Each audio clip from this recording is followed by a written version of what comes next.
membership just plummeted. They had that one goal, that one enemy. That's it. If they wanted to remove Lang, then it'd been achieved. Loyalty as well, again, to the Empire, because it was the governor that dismissed him. It was achieved. So Francis de Groot, he left the order. He left. He had no other purpose to be in there. Yeah. All the other members as well started dwindling. But interestingly, the rest of game service was very uneventful, fortunately, as he was now relegated to opposition leader, didn't have much power in the governance, so he basically served until 1935 as governor of New South Wales. Now, even though it was a Brit who abolished or dismissed the Australian elected leader of New South Wales, he actually was quite beloved by us in Sydney. So when he was leaving, his wife, Lady Game, and himself actually got 2 pieces of Linfield named after them. So Lady Game Drive, if you're familiar with that, it's got named after her, and Game Reserve is also named after him in honour of that as well. But most notably, the tradition of portraits in Government House also really started with him as well, with a public submission to actually have his portrait taken. It originally was housed in the Art Gallery of New South Wales, but then was gifted to Government House to add to the halls. Yeah. So that's where it relays, or still stays on the walls to this very day.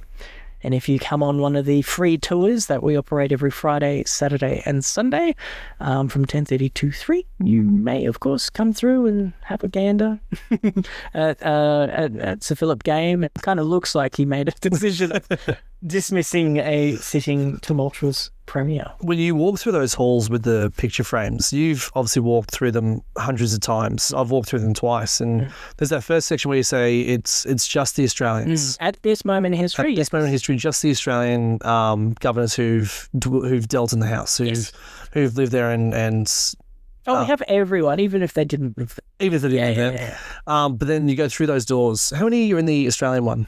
Good question. Let me do it off the top of my head. 1, 2, 3, 4, 5, 6, 7, 8, 9, 10. I'm going to say 10. That's right. You can count when you're at work. Yeah. But then you go from those 10, you pass through those doors, and it's just a room with amazing pictures. And one thing I love about the pictures themselves, such detail, and we had this conversation, which I'll start again with you shortly, is the picture frames in such detail. They're all unique to the person. Now, I don't know if there's a story behind the picture frames themselves, what they would have felt or liked, maybe just the artists or the woodworkers or who have designed the picture frames. That's their style to fit the picture. So I'm not an expert in this sort of stuff. There are people who are experts. We actually call them in to look after the collection of paintings. Okay.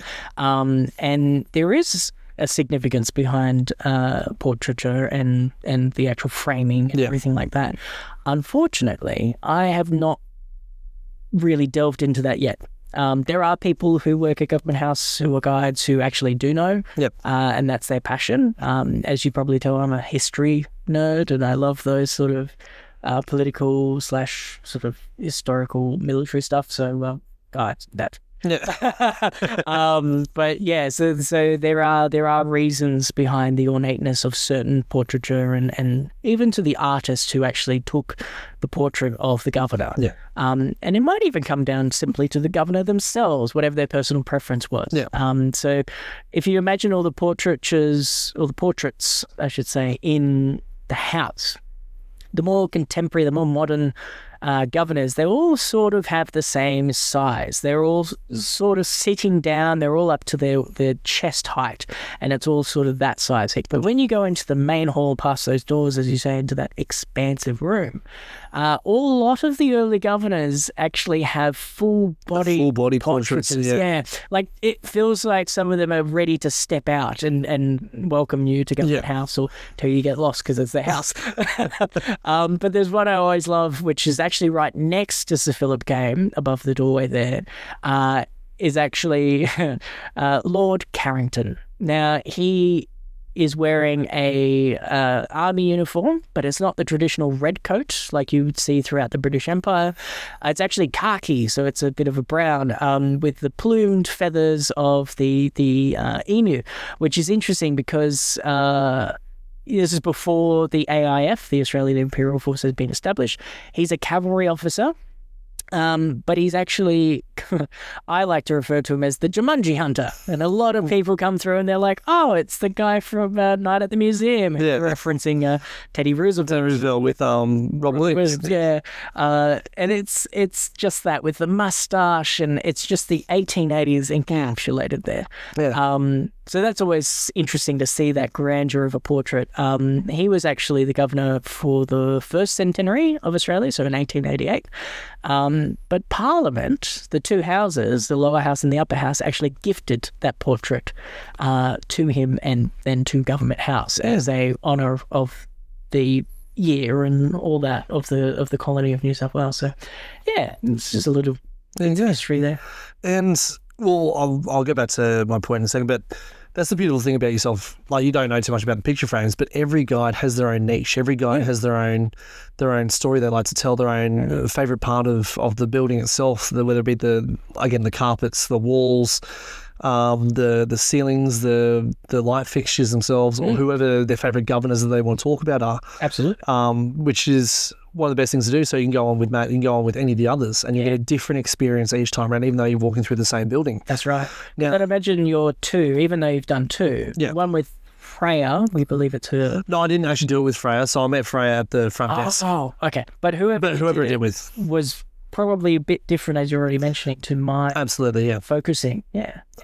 And like when we were talking about the pictures themselves and how I'm sure it's the same with a lot of paintings from galleries all around the world. Doesn't matter which time period, which country you go to, but we were discussing how the painting's not so much a photograph. It captures the essence of what the artist sees within the person themselves.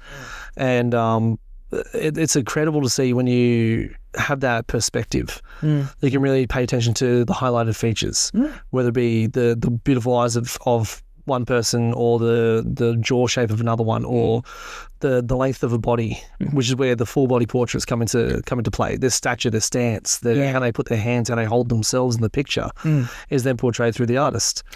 And that also, a lot of that encapsulates the time as well. Yes. The era that they were captured in, because the full bodies are predominantly pre-photographs. So there's a certain stance you have, but the minute differences is what kind of indicates to the person. But yeah, and then you get to the era of when photographs are a thing in the late 1890s, I believe. And so a few of our governor's portraits are actually photographs. Yeah. And then they revert back to using physical portraits again. But that's when, exactly as you say, like that essence of a person is captured rather than trying to just get the photograph version of them. And that shows the character of them and all that sort of stuff, yeah. And noticing the piercing blue eyes, it's definitely of Lord Wakehurst, the last British governor of New South Wales from 1946. He definitely has that in his portrait. That's probably the first thing. If you ever met the man, which I definitely haven't, because he's not here anymore, 70 years ago or something like that. I would imagine the first thing you would notice would be these piercing blue eyes from a 6-foot tall man. Yeah, just days in the Scotsman as well. But yeah, and then the more modern ones are again a mixture between the essence and the actual likeness of the person. Well, Matt, that was incredible. Like this, I'm still wowed by the story, and I'm definitely going to be. I can't wait to get through this and listen to it again and learn a bit more about this. But before we wrap all this up, two more things I want to know from you. What's been your favourite experience on any of your tours that you've done? Like a person you've taken on, or a day, or an event that you've been a part of? Take your time thinking about that. I will. I might have to be a bit greedy with this and give you 3 answers. Yeah, go for it. Of the 3 different sites. Absolutely. The first one that comes to mind, for bridge climb at least, is I took up a wonderful lady called Juan, I believe. It might be a bit of discretion. My wife thinks it's Wendy. I think it's Juan. But anyway, she was a lovely lady. She vision impaired. So it was probably a year into climbing.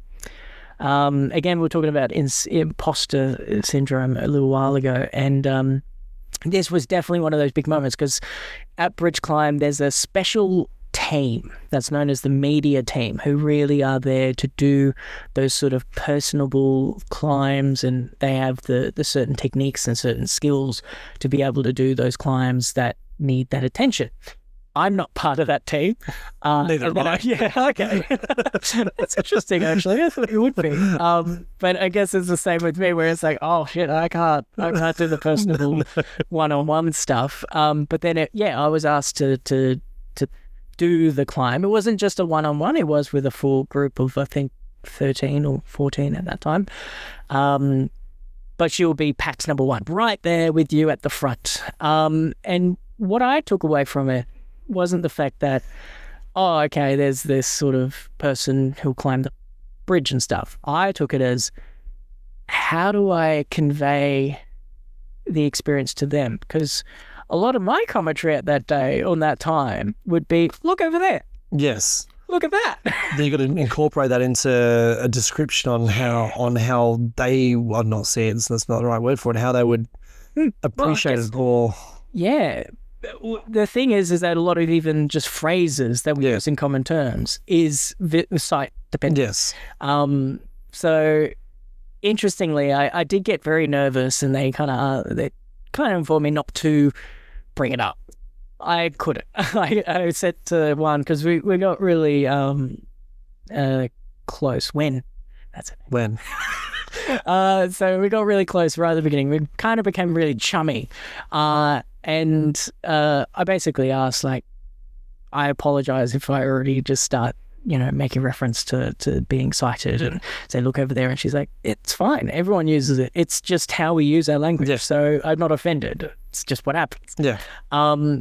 And we got really well. We got really, really chummy to each other that if you do a bridge climb, you have to do a dummy test first. You do a simulator climb where you have to learn how to do a lot of the ladders to climb up onto the arch of the bridge. Now, the design of the arch and everything like that is actually really, really cool, because it's already designed for the vision impaired. They'd hold on to one rail and it carries them through, so they know how to climb the ladder as it goes to the left and then rises up and then turns to the right and all that wonderful stuff. So, we gear them up, get them attached, and I just basically lead her through. We get to the top of the simulated crossover to come back down another set of ladders. There's actually a turbine to get some airflow in the big sort of semi-circle building that we're in. And I basically said, I turned to her and I was going out on a limb this, because it could really ruin the rest of the 3-hour climb. But I basically said, well, you don't really need to do the whole thing. This is as much as you're going to experience the wind. You're at the top. She laughs so much at that. And we come back down, and it was very, very funny that. Anyway, it was a very big, like, oh. Should I? I'm doing it. I did. It was that split. Is it worth my job? Yes, it is. That's right. That's right. I was still there for another 4 years. So there you go. Yeah. No one knew though. Anyway, as we were getting out though, a lot of the commentary had to change. Personally, like, I could have just that you could just say whatever and she'd still be fine. But I put an effort in to try and say, instead of to your right or to the east, I would say, as the sun you feel on your face on the right-hand side, that's towards the east. And out there you have this opalescent, I say words that were descriptive, but again, she informed me later, was like, no idea what that meant. Right. Never seen what opalescence is. Like, sparkling water? What? I don't know. What is a sparkling? It was the sparkling harbour or something like that. I don't know. So I was like, oh, okay, cool. I was trying to help. But other parts was also just instinctual. There's parts where you have to duck your head, but then actually having to inform her where to duck, and then all that sort of stuff. It was very interesting, and it was very, very touching at the summit. So naturally there would be a video and photographs and everything like that. And she did all of them. And I did, of course, it sounds a bit terrible, but I did have in the back of my mind, it's like, oh, what's the point? because it's a photograph. She's looking. Anyway, but it was really nice that there was evidence that she got up there and all that sort of stuff. So was she by herself or was she with people? No, she was by herself for the climb. But again, there was 13 other people on the climb that were just random, all over the world and stuff like that. But a lot of my attention